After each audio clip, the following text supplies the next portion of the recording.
Tuve Nyaruguru tugiye mu burengerazuba hari ababyeyi bavuga ko hakwiye gushyirwa imbaraga mu bikorwa byongerera ubumenyi abantu bafite ubumenyi buke cyane cyane mu kwita ku bana barwaye autisme, indwara bamwe mu baturage bitiranya n'amarozi, ibisazi cyangwa se imyuka mibi bigatuma batita ku bana bayirwaye uko bikwiye. Aphrodis Muhire arakomeza.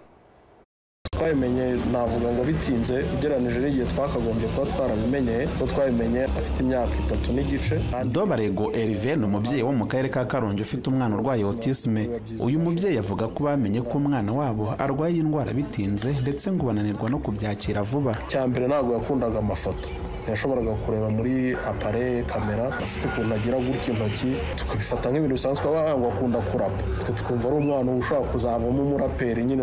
Yakundaga kurira cyane, ibyo ngibyo nabyo byatumaga dutekereza ko ni umwana ukunda gukubagana bisanzwe. Ikindi navuga ngo cyari kinini ari nacyo cyadusunitse cyane ni uko atavugaga. Nibwo nagiye kuri internet njya gusoma nyine autisme, mbona ibimenyetso byose hafi nka 95% badekriva umwana ufite autisme Saloma arabifite. Sinongeye gusinzira. Nyuma yo kubimenya, Hervé n'umufasha we ndetse n'abandi bihatiye kwita ku mwana wabo cyane, bituma yibona mu bandi kandi ajya no ku ishuri. Mbona ikigo cyitwa Autisme Rwanda mujyanayo, byarangiye bakonfirmye ko Salomo afite autisme. Hanyuma rero mu gukomeza gukorana na Autisme Rwanda yadufashije kuduhugura, biri mu bintu byadufashe no kwakira imibereho ya Salomo. Indwara ya autisme ni indwara umwana avukana akanayikurana, ituma umwana agira imyitwarire itandukanye cyane n'iy'abandi bana kandi akagorwa cyane no kubana no kuvugana na bagenzi be. Ibi ni bimwe mu bitera bamwe mu babyeyi gufata umwana urwaye autisme nk'uwasaze cyangwa uwarozwe.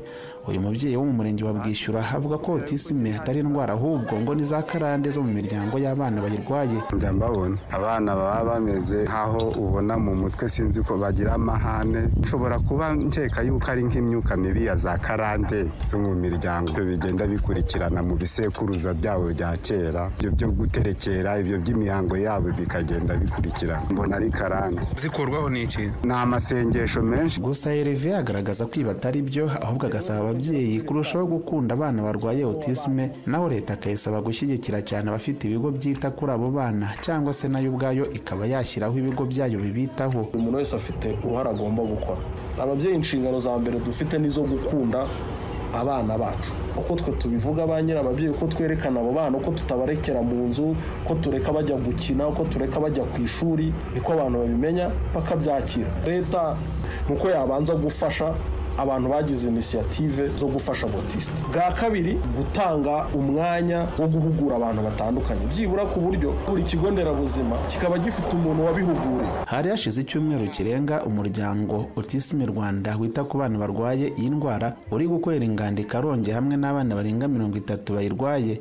Ni inganda abo bana bakozemo ibyitwa cube de lumière zazengurukijwe mu kiyaga cya Kivu ari nijoro, maze ababibonye barabikunda cyane. Kamagaju Rosine uyobora umuryango Autisme Rwanda avuga ko abana barwaye autisme hari abana bashobora gukora ibintu byiza igihe bitaweho neza aho kubateragirana. Byakozwe n'abana bacu ahantu zaciye hose, abantu bari muri hotel bahagurukaga bakishima, ukabona baribaza ibintu n'iki, biciye mu bikorwa by'abana bacu bakerekana ubwiza bwa Karongi. Ni muri urwo rwego umuryango Autisme Rwanda ufite gahunda yo gufungura ikigo cyita kuri abo bana i Rubengera muri Karongi. Biba bigoye kuko ababyeyi barazi ukuntu bigoye kugira umwana ufite autisme, ariko iyo abonye ubufasha, iyo abonye aho yiga bamwitaho bikwiye, umwana afite ukuntu atera imbere. Imwe mu nyandiko zigaragara ku rubuga rwa internet rw'ishami ry'umuryango w'abibumbye ryita ku buzima OMS ivuga ko umwana umwe mu bana 100 ku isi yabarwaye autisme, kandi ngo mu bihugu bikennye n'ibiri mu nzira y'amajyambere imibare ya nyayo y'abana barwaye indwara ntizwi neza. Aphrodis Muhire, Televiziyo y'u Rwanda mu burengerazuba.